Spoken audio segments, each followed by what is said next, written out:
जरा सोचिए, दुनिया के सबसे सुरक्षित इंसानों में से एक अपने ही किले में मारा जाता है। नहीं, ये कोई फिल्मी कहानी नहीं है। ये एक ऐसी हकीकत है जो मिडिल ईस्ट का भविष्य हमेशा के लिए बदल सकती है। तो इस पूरी पड़ताल का सेंटर पॉइंट बस एक ही है, ईरान के सर्वोच्च नेता अयातुल्ला खामनेई की हत्या, वो भी उनके अपने ही गढ़ में, दुनिया के सबसे तगड़े सिक्योरिटी सिस्टम्स में से एक के बीचों बीच। 12,000। जी हाँ, ये वो नंबर है जो खामेनेई की पर्सनल गार्ड वली ए अम्र फोर्स के ट्रेंड सैनिकों की गिनती बताता है। सोचिए, एक ऐसी फोर्स जिसका सिर्फ और सिर्फ एक ही काम है, अपने लीडर की हिफाजत करना। तो सवाल ये है कि इतनी मजबूत दीवार में सेंध लगी तो लगी कैसे? यही वो एक सवाल है जिसने दुनिया भर की खुफिया एजेंसियों और एक्सपर्ट्स को सच कहूं तो चकरा के रख दिया है। और इसका जवाब कई हैरान करने वाली थियरीज में छिपा हो सकता है। देखिए, जब कोई ऐसी नामुमकिन सी लगने वाली घटना होती है ना, तो उसे समझाने के लिए कई तरह की थ्योरी सामने आती हैं, और हर थ्योरी पिछली वाली से ज्यादा अविश्वसनीय लगती है। तो चलिए देखते हैं कि अलग-अलग कहानियां हमें कहाँ लेकर जाती हैं। पहली थ्योरी तो सच बताऊं तो किसी जासूसी नॉवल जैसी लगती है। कहा यह जा रहा है कि मोसाद और सीआईए के एजेंट डॉक्टर और डेंटिस्ट बनकर ईरान में घुसे और इलाज के बहाने ईरान के बड़े-बड़े अधिकारियों के दांतों में माइक्रो ट्रैकिंग डिवाइस लगा दिए। दूसरी थ्योरी हमें ले जाती है डिजिटल दुनिया में। ईरान में लाखों लोग नमाज के वक्त के लिए बड़े सबा नाम का एक ऐप यूज करते हैं। शक ये है कि इस ऐप को ही हैक करके एक जासूसी टूल में बदल दिया गया, जिससे सर्वोच्च नेता के आसपास के लोगों की हर एक मूवमेंट पर नजर रखी जा रही थी। और फिर एक और बेहद डरावनी संभावना है, घर के भेदी की। क्या ईरान के अपने ही सिक्योरिटी घेरे में कोई ऐसा गद्दार मौजूद था जिसने अंदर से ही दुश्मन के लिए दरवाजे खोल दिए? और चौथी थियरी शायद इन सब में सबसे ज्यादा चौंकाने वाली है। इसके मुताबिक सिर्फ एक ऐप नहीं, बल्कि राजधानी तेहरान का पूरा सीसीटीवी सर्विलेंस सिस्टम ही हैक कर लिया गया था, जिसने हत्यारों को खामेनेई के हर कदम की लाइव फीड दे दी।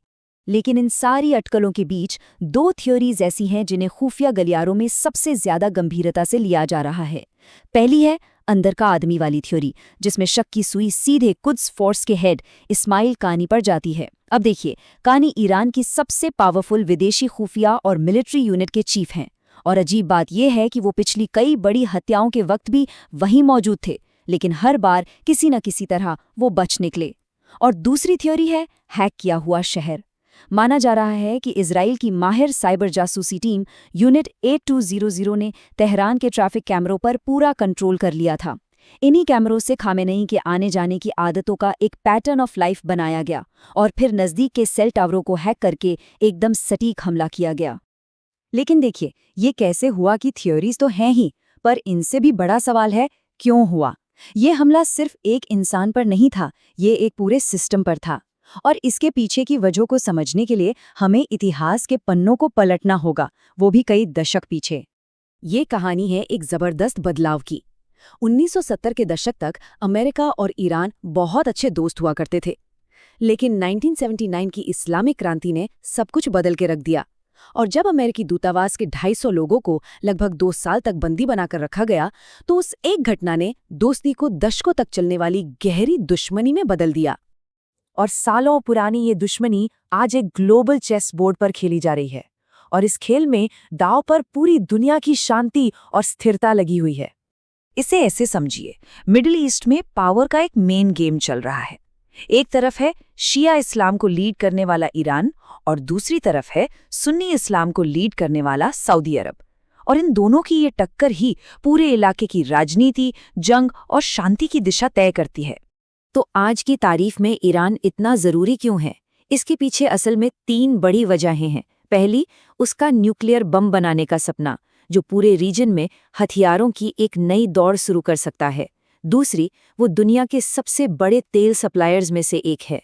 और तीसरी, उसकी स्ट्रेटेजिक लोकेशन, जो उसे सेंट्रल एशिया और यूरोप का गेटवे बनाती है। चलिए, अब कहानी को वापस खामेनी पर लेकर आते हैं। इस पूरी घटना का एक सबसे हैरान करने वाला पहलू खुद उनकी अपनी सोच थी। क्या वो जानते थे कि वो निशाने पर हैं, और क्या उन्हें इसकी कोई परवाह थी?